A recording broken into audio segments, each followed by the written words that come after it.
All right, guys. Okay. So that actually was a custom version of Bliss that we made from a talk that I gave at the Unconference called How to Leave Greenfield. So if you don't know Bliss, at least you know Greenfield. So this is Welcome to No Country for All Code, right? And it's a working title. I think everyone keeps changing titles all the time. So it's not a talk about coding agents. It isn't a talk about agents for coding. It's a talk about building agents inside large existing systems, right? With old code, organizations, and data. Because that's what we end up doing, which is about repairing over rebuilding, update over create, about old code and organizations over new.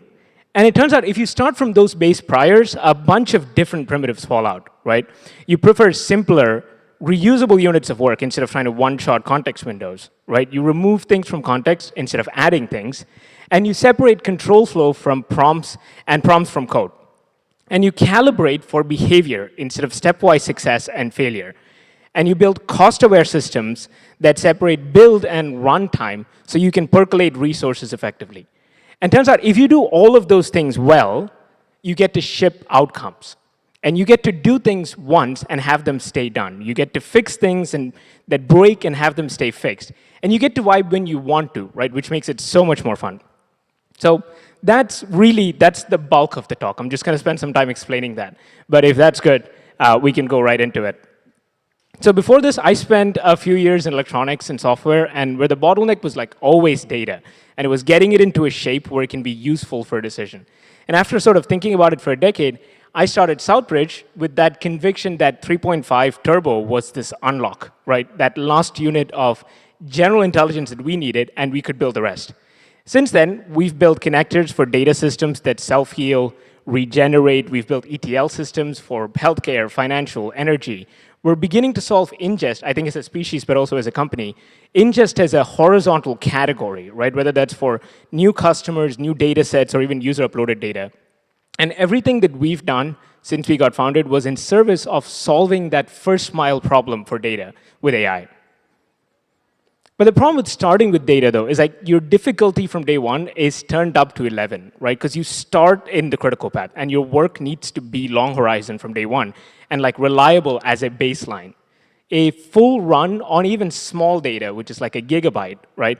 Verifying formats, validation, resolving entities, all take like millions of operations, and those errors stack up. Context windows, if you remember Gemini going from 2 mil to 1 mil, actually started going backwards, right? But even if they went like 100x, we would still have way more data in like a day than what you can process.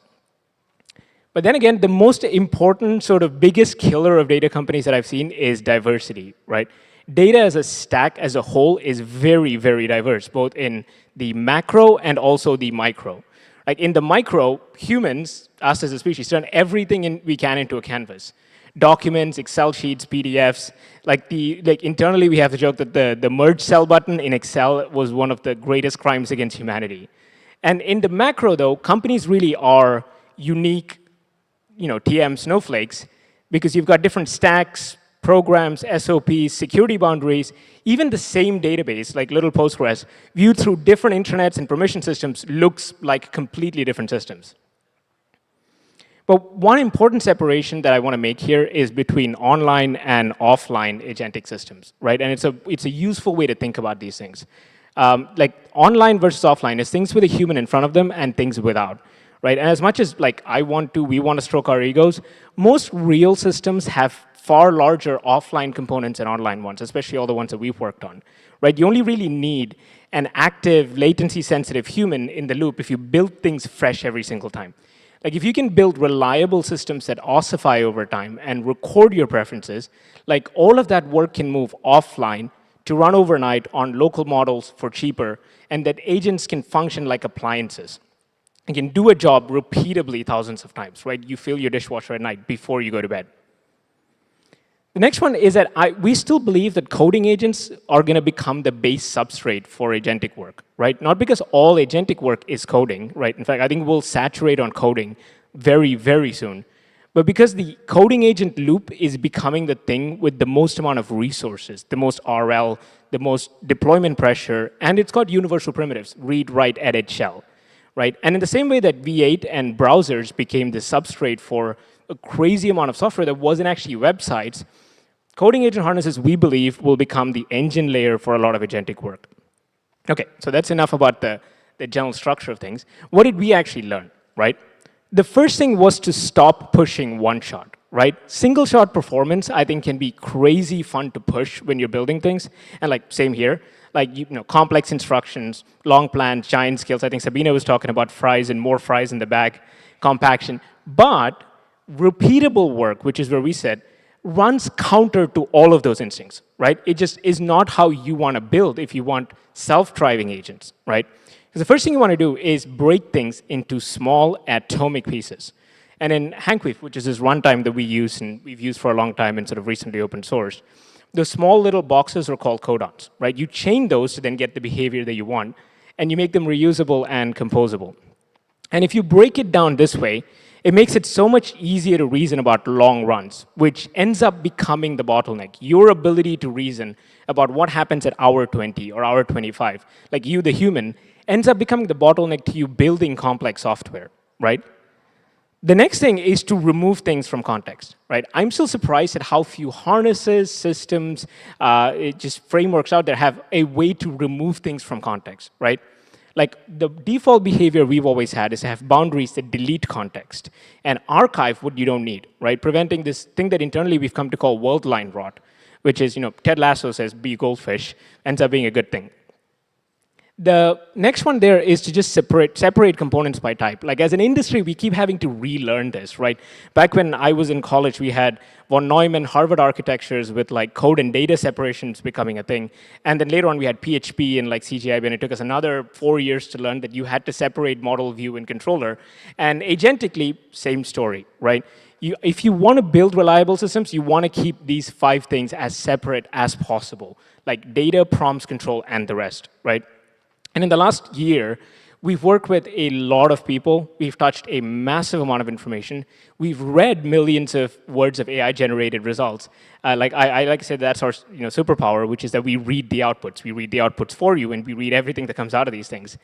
9 times out of 10, if something breaks, it's because there was a wrong abstraction shared between you and the agent, or because something was left in context that just did not need to be there.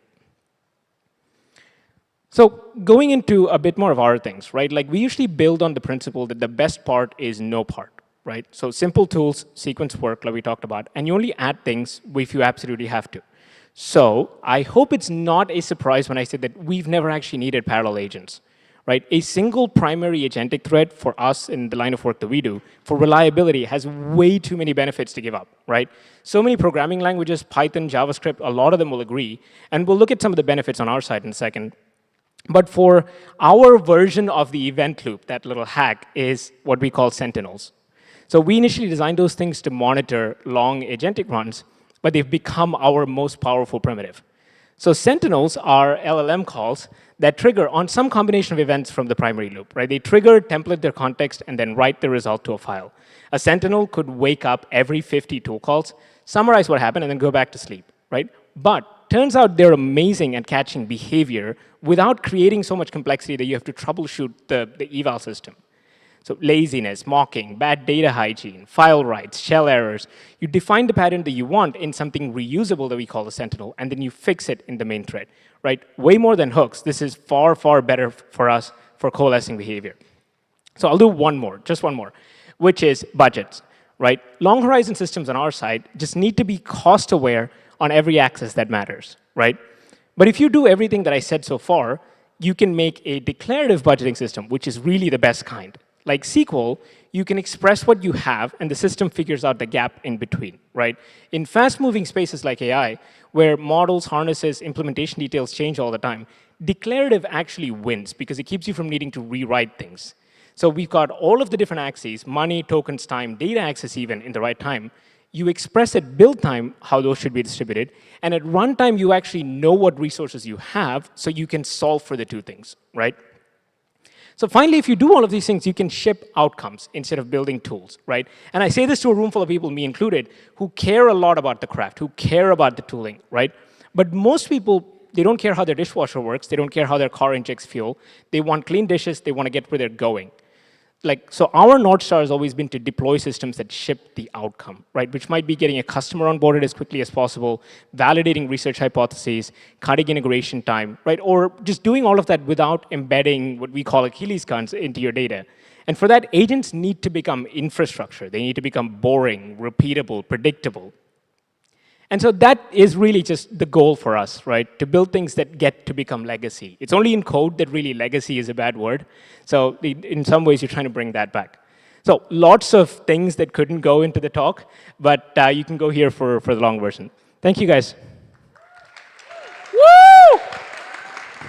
Oh, Hrishi, thank you so much. That was such a great talk. I got to talk to Hrishi backstage, and I was already prepared. Wow, what an incredible talk. One more round of applause for Hrishi, everybody. Oh, my goodness.